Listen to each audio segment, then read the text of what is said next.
Bonjour à toutes et à tous. Allez, aujourd'hui c'est montage d'une sulfure. Donc on va voir la façon de la monter. Je vais vous présenter le matériel dans un deuxième temps pour commencer. Et cette façon de procéder au montage, vous allez pouvoir l'adapter aussi sur des petites olives comme sur les petites zinitas. Donc après ça sera à vous d'adapter la taille de votre hameçon et de changer bien sûr la couleur des plumes et du dubbing. Voilà, mais le principe de montage qu'on va faire aujourd'hui va s'adapter sur la sulfure, sur les petites culs de canard, et ainsi de suite. Allez, c'est parti, je vous mets en plan plus large pour vous présenter tous les matériaux que j'utilise pour cette sulfure.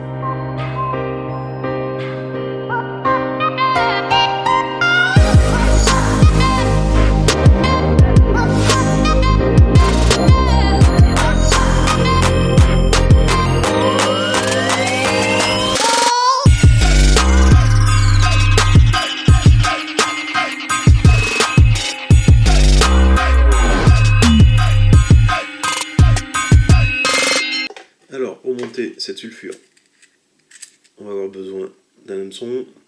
Donc là, en l'occurrence, c'est les 502 Akita en taille 14. Donc la différence entre le 502 et le 501, c'est la taille de la hampe. Le 502, on est en taille standard, donc il ressemble au Tiemco. Et les 501 ont une hampe un tout petit peu plus grande. Donc ça, c'est bon. Après, pour la pelle, donc là, on va prendre une pelle de Limousin. Alors vous voyez, elle est un petit peu jaune, couleur rouille. Donc là, moi, je vais utiliser les poils un petit peu les plus jaunes possibles, donc ceux-là. Et cette pelle de Limousin, je me fournis chez Jean-François Laval, qui est du Coq à la Rivière, si je me trompe plus, c'est le Coq à la Rivière, ça doit être ça. Et c'est Jean-François Laval qui me les fournit. Donc voilà, après, pour le corps, et ben là, on a pris un petit substitut de Condor, de chez Weimar. Ouais, alors quand vous achetez ce substitut-là, c'est le gros lot. Soit vous tirez le bon morceau de substitut, ou soit vous pleurez parce que c'est un peu de la merde, quoi. Enfin, ça va, tous les sachets ne sont pas merdiques, on va dire, entre guillemets, mais bon, il y a beaucoup plus de déchets qu'autre chose.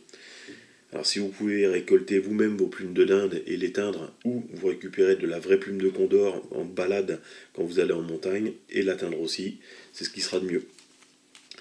Voilà, après, donc en dubbing, pour le dubbing, voilà, donc je fais un petit mélange. Je prends du lièvre, tout simplement, clair, beige clair, et de la plume de canard couleur cinnamon. Ce qui fait au final, quand c'est mélangé les deux, voilà, une petite touffe comme ça, qui donne un petit peu de couleur rouge rouille avec du clair dedans, ce qui représente souvent le thorax et les pattes de la sulfure. Et bien sûr, pour finir, l'aile, donc la plume de cul de canard teintée, donc là, excusez-moi pour les reflets, voilà, cul de canard teinté un peu en jaune, donc c'est du jaune pâle. Alors ces plumes-là, je les avais chez Bailly, qui aujourd'hui le magasin est fermé, dommage. Il avait des plumes très belles plumes de qualité. Voilà, voilà. Et pour finir de monter le tout, on prend un petit Shear 14-0 en jaune pâle, dit jaune prime vert. Et on a tout ce qu'il faut pour monter. Allez, c'est parti, je mets en plan plus proche et on passe au montage. A tout de suite. Allez, go. Donc je prends fil de montage. C'est parti, je commence derrière l'œillet, comme d'hab. J'emmène jusqu'à la courbure. Tac. Je coupe mon petit excédent. Tac. Je vais prélever une petite pincée de fibre. Voilà, que je rassemble, vous voyez.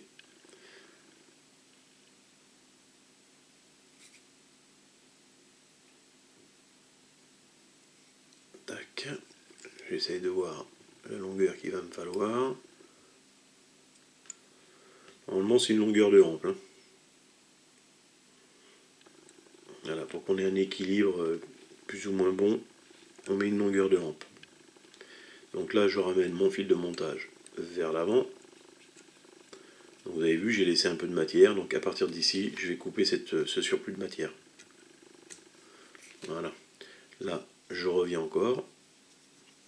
Donc là, au préalable, j'ai préparé ma petite plume de cul de canard, mis en pince. Je vais rassembler les fibres. Comme ceci. Là, je la prends dans ce sens-là à l'envers. Donc j'installe mes plus grandes fibres vers l'œillet. Je pose mon premier tour de bobine, je pose mon deuxième tour, là je change de main, je récupère mon cul de canard de l'autre côté, et je vais commencer mes enroulements, et je reviens bien jusqu'à l'œillet. Alors je redresse ma plume, et je reviens bien derrière l'œillet. Et là, je remonte le tout jusqu'à l'arrière, et comme vous pouvez voir, le restant de cul de canard, je ne le coupe pas, parce que ça me permet de commencer à dresser mon corps. Donc là, je ramène mon fil de montage jusqu'à la courbure, donc au cercle. Hein. Là, je vais prendre mon petit substitut de Condor. Donc j'avais déjà pris une fibre. Je le pose. Voilà. Je remonte avec mon fil de montage jusqu'au tiers, ici à peu près. Hein. Et là, il faut donner le bon sens d'enroulement à son substitut. Là, je suis pas dans le bon sens. Donc ça, c'est casse-pied aussi. Mais bon, c'est comme ça. C'est la joie du montage. Là, je suis dans le bon sens. Voilà. Et là, on enroule en spire jointive pour avoir aussi cette collerette bien régulière. Et on emmène le tout en tête de montage. Ici, je viens coincer avec mon fil de montage. Je vais faire 2-3 tours par sécurité. Je coupe l'excédent. Je prends mon petit dubbing. Et avant, je vais mettre un tout petit peu de poids, mais léger. Hein. Un tout petit peu de poids sur le fil. Je prends mon dubbing que j'avais mélangé. Donc là, il y en a un tout petit peu trop. C'est vraiment une petite pincée. Hein. Donc là, je colle ça, vous voyez, sur le fil direct. Et là, avec mes doigts, tac, je le serre bien fortement.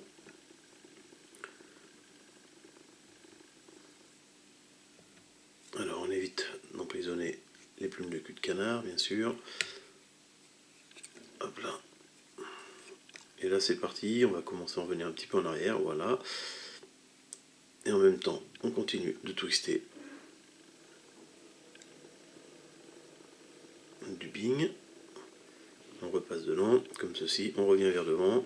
Là, j'attrape avec mes doigts toute ma plume de cul de canard. Et là, je viens former ma tête. Tout simplement. Hop là. Là, avec le pouce, j'écarte bien les fibres pour que ça fasse une aile en éventail. Et là, comme vous avez pu voir, j'ai fait 2-3 tours sur la tête devant. Ça suffit amplement. Ici, le whip finish.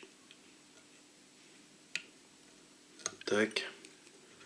Alors, quand il y a des petites fibres comme ça qui se mettent, je vous invite à vous acheter une petite pince à épiler, comme ça, on en trouve. Alors ça, celle-là, elle vient de chez Fusion Fly Fishing. Donc mon petit partenaire officiel avec qui je teste et j'achète tous mes matériaux chez lui. D'une, parce qu'il y a de la grosse qualité. De deux, ça reste des prix très corrects. Et en plus, c'est quelqu'un de très sérieux. Et c'est un ancien champion aussi, comme je l'ai déjà dit. Donc quand il met les matériaux à vendre sur son site, c'est pas des matériaux AliExpress, on va dire, entre guillemets. Donc là, donc le dernier petit nœud final, un petit coup, deux petits coups, voilà, on ferme et on arrête là. Donc là, petit coup de ciseau final, on coupe. Là, alors je vais mettre mes petites loupes hein, pour étaler ma résine. Voilà. Alors c'est pareil, cette résine là, je vais vous la présenter après, je mettrai en point plus large. C'est la résine que j'ai achetée, c'est pareil chez Fusion Fly Fishing. Et là c'est la Gulf. Hein. Et ce que je trouve agréable, c'est qu'aujourd'hui elle a un petit bec verseur métallique. Il y avait deux fournis avec le pinceau et le bouchon. Donc c'est vraiment nickel, vous voyez, ça se ferme comme ça. Bon, allez, on va finir quand même. Là, vous voyez, un tout petit peu de produit sur l'aiguille. Et là, je vais engraisser, mais vraiment petit bout par petit bout.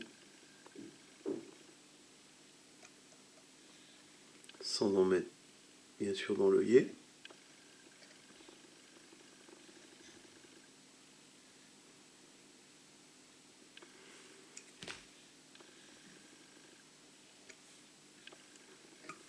Voilà. Un petit coup de séchage.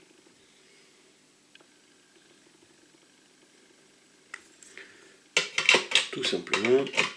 Donc quand ça c'est fini, on va mettre maintenant, on va tailler notre aile.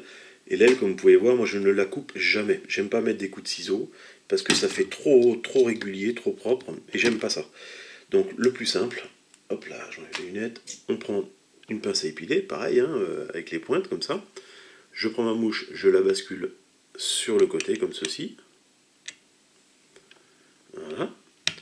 Là, je ramène ma plume vers l'arrière, et vous voyez, on va partir, mes doigts vont partir du cul de la mouche à revenir sur le devant.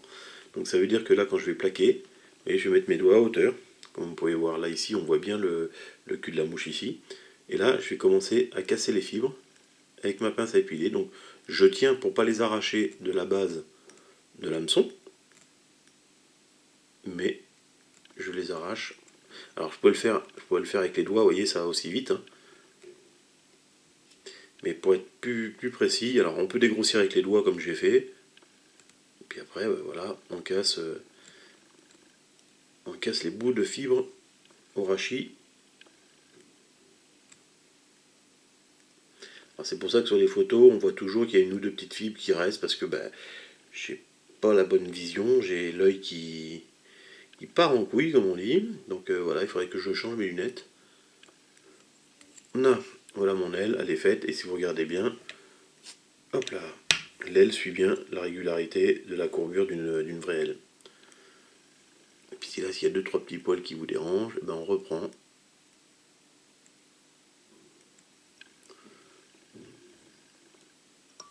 Hop, hop, voilà. Et bien voilà notre petite sulfure. Alors un petit coup.